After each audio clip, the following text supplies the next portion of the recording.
E conhecereis a verdade, e a verdade vos libertará. Não, mais um parágrafo aqui, mais um título do vídeo sobre o Evangelho de Yahudá.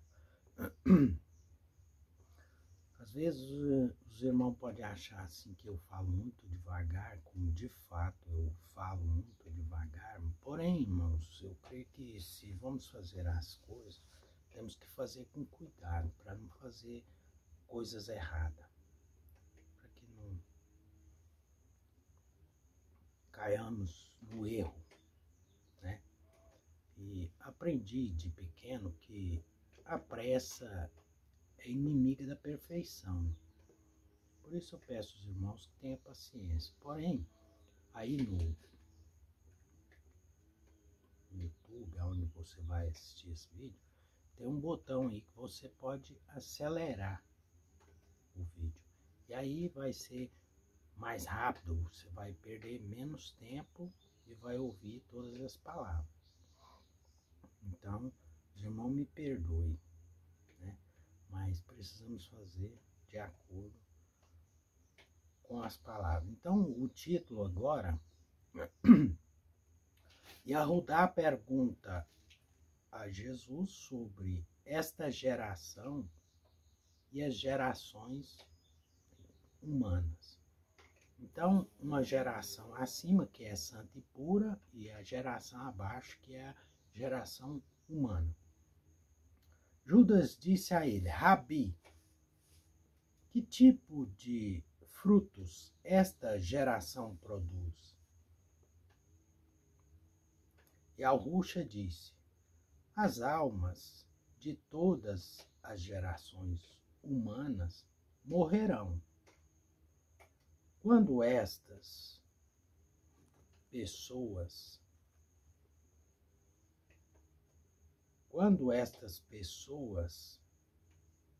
entretanto, tiverem completado o tempo do reino e o Espírito os deixar, seus corpos morrerão, mas as suas almas estarão vivas e eles serão recolhidos. Judas disse: e o que o resto das gerações humanas farão? Perdão, irmãos. E Yahushua disse: é impossível semear sementes em rochas e colher seus frutos. Isto é também o caminho. A geração impura. Isto é também o caminho e a geração impura. Então, irmãos, aqui nós já podemos entender com essa leitura que é impossível semear semente em rocha e colher os seus frutos. Isso também é o caminho e a geração impura.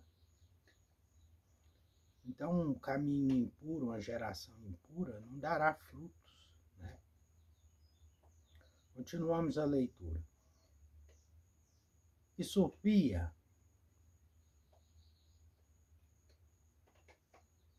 corruptível. Sofia, irmãos, esclarecer esse termo já para os irmãos, Sofia é sabedoria. Então, a Sofia, o conhecimento corruptível, ela não dá bom fruto.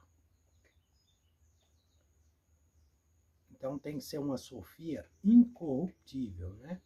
Um conhecimento incorruptível. Esse sim vai dar bom fruto. E esse é aquela semente que foi lançada em boa terra e essa vai dar bom fruto. As mãos que criaram as pessoas mortais estão suas almas. Perdão, vou voltar aqui a leitura. As mãos que criaram as pessoas mortais, então suas almas ascenderão ao reino eterno. Em verdade vos digo, falta linha, falta palavra, anjo, poder será capaz de ver estes a quem gerações sagradas, depois que Jesus disse isto, ele partiu. Então é de difícil compreensão. Mas dá para compreender que essa geração corruptível, que é a Sofia corrupta, que somos nós que aqui estamos no meio de tanta corrupção e não compreendemos ainda a verdade, fica difícil, impossível de nós entrar aquela geração santa, amada e perfeita que está acima, de onde veio o nosso Salvador, que é o reino de Barbelo. Mas se nós nos transformarmos de uma Sofia corrupta para uma Sofia incorrupta, sabedoria incorrupta, nós vamos poder entrar neste reino.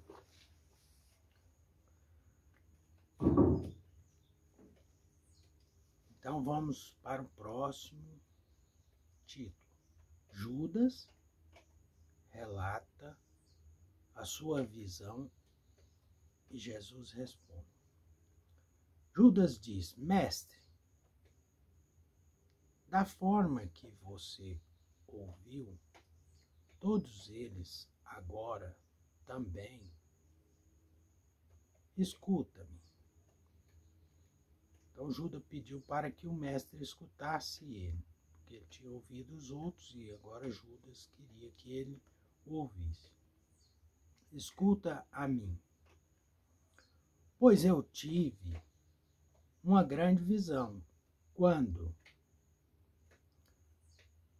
Yahusha ouviu isto, ele riu e disse a ele. Mas uma coisa interessante, irmãos, você nunca viu dentro da Bíblia Sagrada, escrita pelos pais da igreja que está nesse mundo, aquela igreja corrupta, em que se viu lá aqueles tantos sacrifícios maléficos. Você nunca viu escrito lá que ele riu. Porém, aqui você já ouviu muitas vezes que ele riu, como agora nessa parte, né? Quando Yahusha ouviu isto, ele riu e disse a ele: Você é o 13º espírito, porque você se esforça tanto. Então ele falou para ele, você é o 13º espírito. Por que você se esforça tanto? Fez uma pergunta. Mas diga, eu interpretarei para você, Yahudá.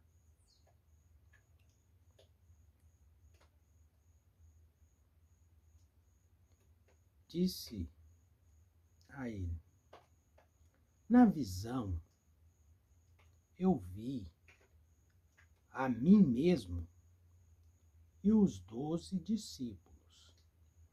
estavam me apedrejando e me perseguindo severamente. E eu também vim para o lugar onde, após você, eu vi uma casa, os meus olhos não podiam compreender sua grandeza. Muitas pessoas estavam cercando-a, e aquela casa tinha um telhado,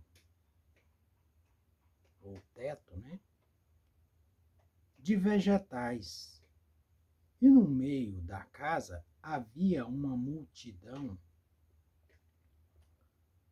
duas linhas perdidas, duas linhas que se perderam aqui, irmãos, dizendo: mestre, leva-me junto com estas pessoas.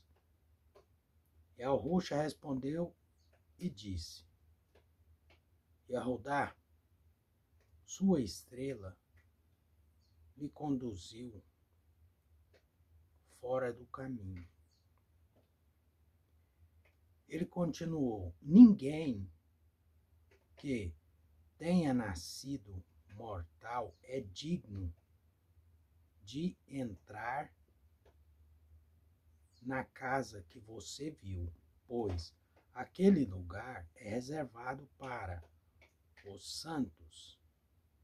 Nem o sol, nem a lua governarão lá, nem o dia, mas os santos permanecerão lá sempre, no reino eterno com os anjos sagrados.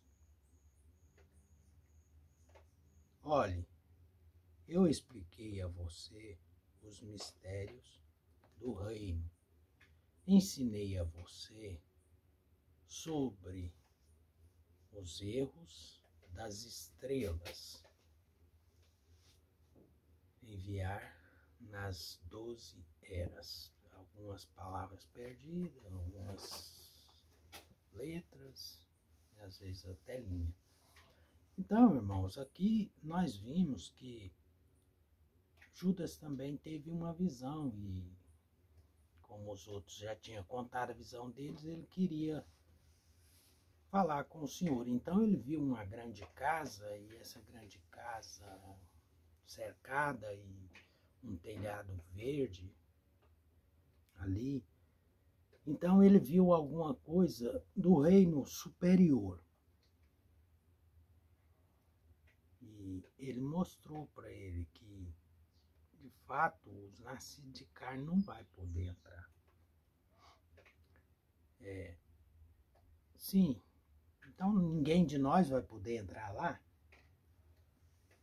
Não é bem isso que ele estava dizendo, irmão. O que ele estava dizendo é que o que é nascido da carne é carne, e o que é nascido do espírito é espírito.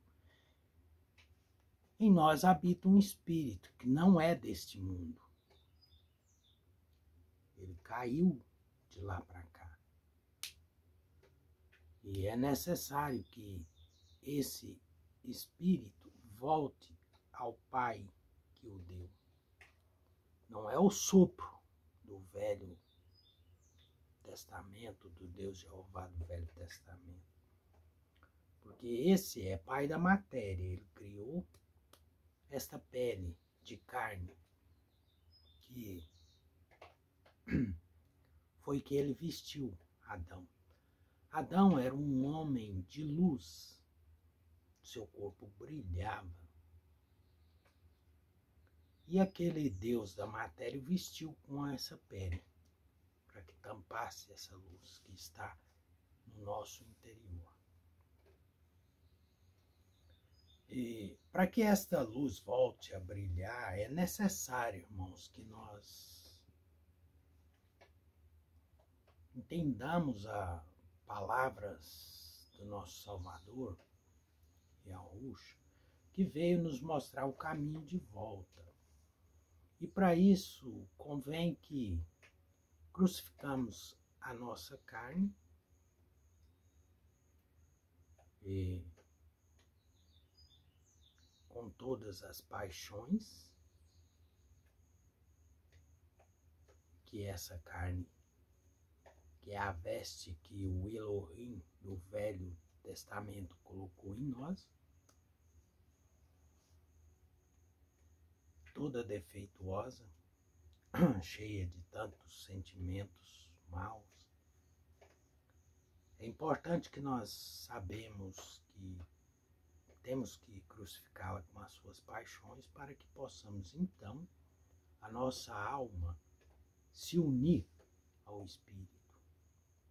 E assim, como o Espírito é de cima, subiremos e entraremos lá, nesse reino de glória e majestade, na plenitude de todas as coisas. Por enquanto aqui, nesse corpo matéria, estamos separados. Mas aquele que, em si, sacrificar a sua carne, ele já ressuscitou. Ah, irmão, mas na Bíblia diz que não, nós temos que morrer para poder ressuscitar. Não é verdade, irmãos, não é verdade. Não é verdade. A verdade é essa, que uma vez que você sacrifica as suas carnes com as paixões que tem no seu corpo e une a sua alma ao Espírito, é feito um casamento dentro de nós. E dentro de nós, se unindo esses dois, ainda que nós estivermos com os dias pela frente na matéria, vamos seguir, porém, seguiremos como morto a carne, mas o espírito e a alma vivem.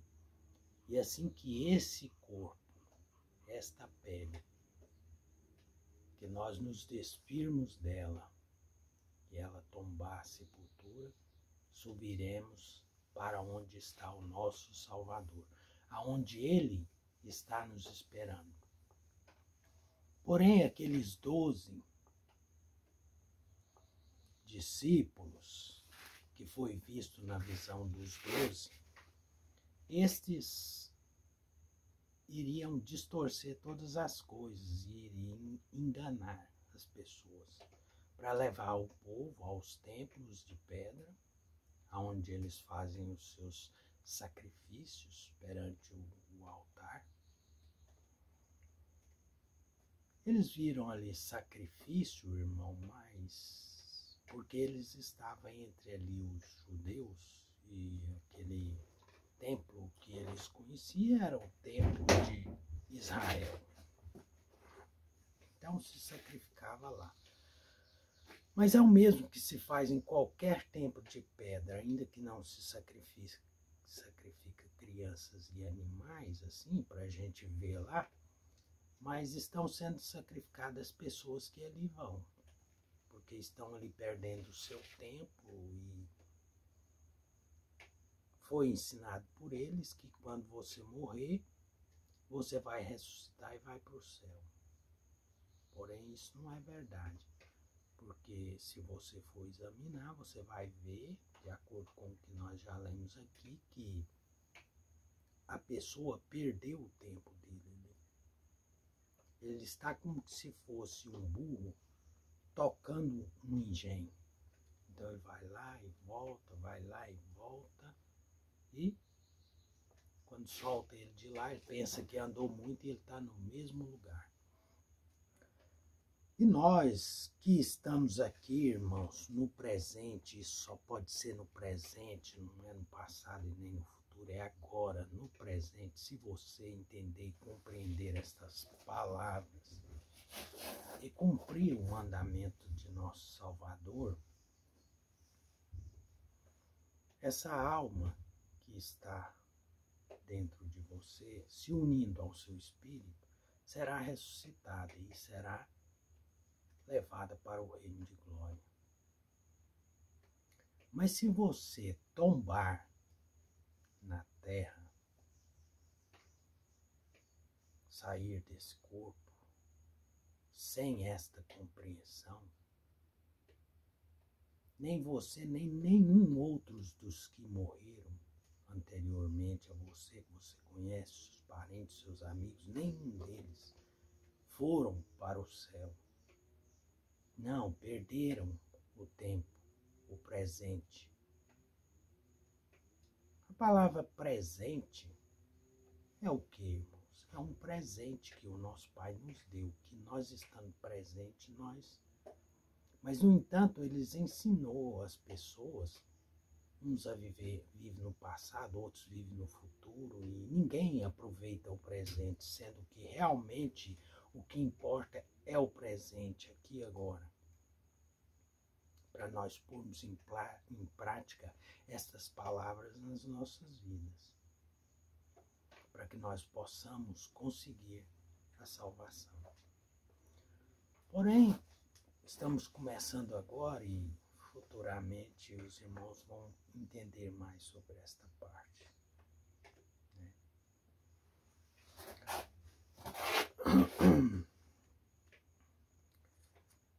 É muito interessante, irmãos, as coisas do nosso Pai. Vamos então para um próximo parágrafo, um próximo título. Judas pergunta sobre a sua própria fé. Judas disse: Mestre,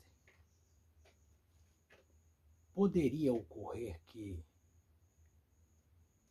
minhas sementes estariam sob o controle dos reis? E Arrucha respondeu e disse a ele: venha, que eu, duas linhas perdidas,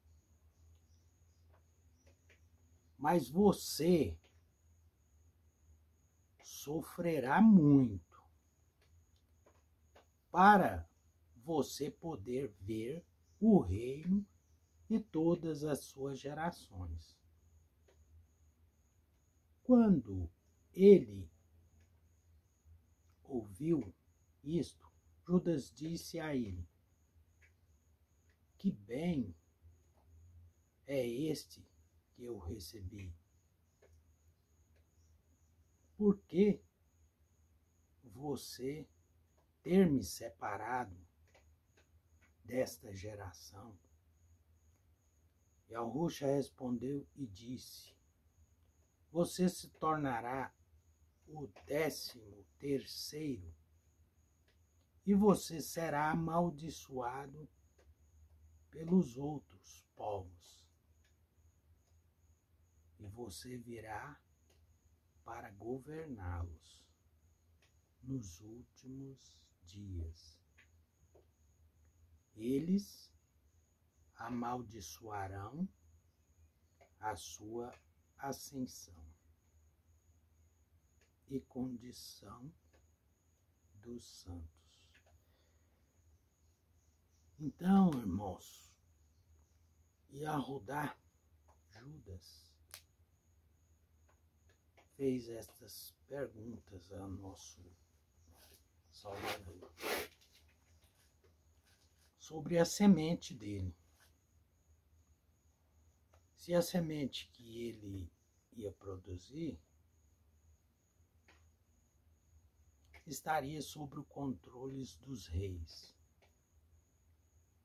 E ele respondeu a ele e disse: vem aqui, eu,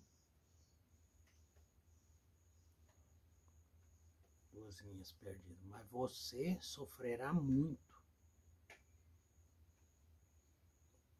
para você poder ver o reino. Então veja, irmãos, que tem uma boa promessa do nosso Salvador para o discípulo Yahudá, a quem a igreja cristã católica demonizou e condenou para todo sempre. E nós vemos aqui que não é a verdade, que o nosso Salvador tinha um plano maior para ele do que até para os outros. E que ele teria que sofrer muito por isso, para que ele pudesse herdar o reino. Mas ele herdaria. Então Judas estava preocupado com a semente dele. Mas ele foi garantido pelas palavras do nosso Salvador, que nós lemos aqui, que ele seria o 13º apóstolo. Eram 12 no princípio. Porém, o Salvador disse que ele teria que morrer. E seria colocado outro no lugar para manter o número dos 12. Porém, agora aqui, o nosso Salvador falou para ele: você será o 13º apóstolo. E pondo ele até acima dos outros.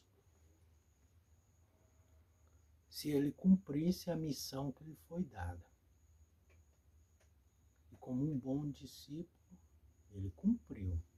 Ainda que ninguém tenha compreendido, ou se compreenderam, nos ocultaram isso, claro que compreenderam, né?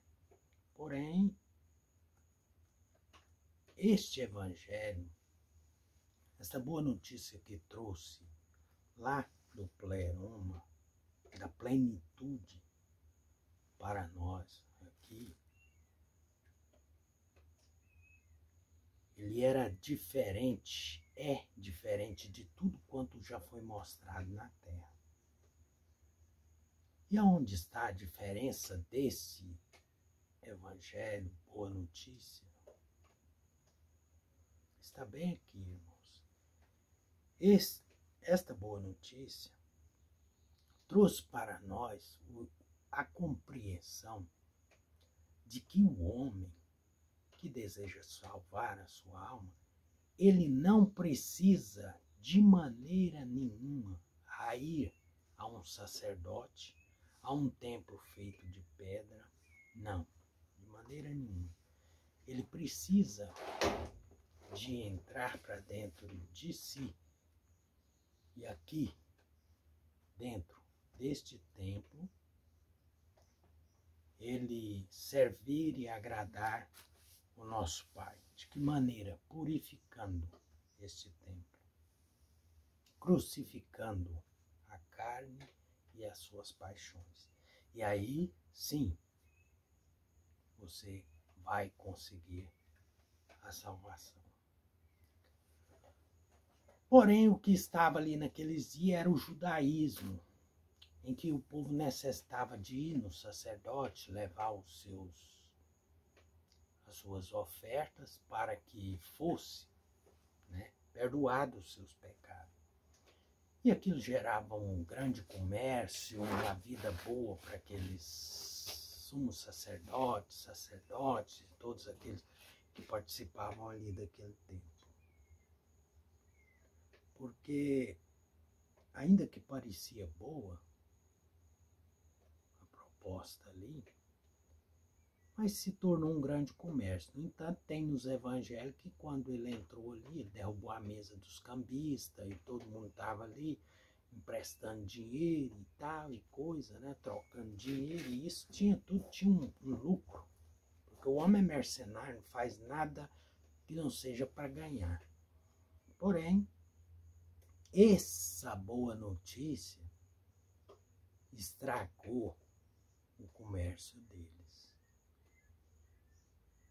E o que eles pensaram? Bom, este homem não é o Messias de Israel. e ainda veio acabar com o nosso comércio. Então vamos matar, cortar a árvore, consumir o seu fruto, porque ele não é o Messias de Israel, que nós esperamos.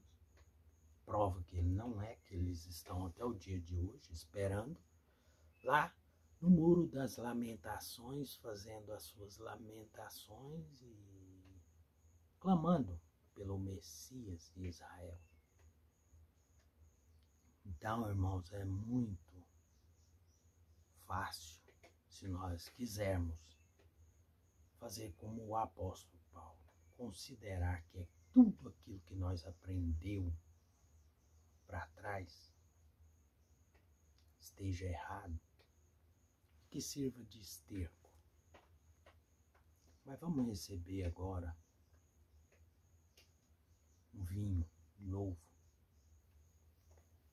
que nós cuidava que já tinha, mas pelo que nós podemos ver por essas leituras, não temos. Então aí está a diferença entre a boa notícia e a má notícia, que é esse evangelho corrupto que aí está, onde se fala teologia da prosperidade. Ele vai te abençoar, ele vai fazer isso, ele vai fazer aquilo e tudo que você precisa. Porém, eles não podem te dar a vida eterna, que é o que nós almejamos. Porém, esse evangelho pode. Então, meus irmãos, 31 minutos agora, então vou parar esse vídeo e no próximo vídeo nós daremos seguimentos, né? Guardando sempre o que eu tenho falado a princípio, e vou dizer agora no fim do vídeo, e conhecereis a verdade, e a verdade vos libertará.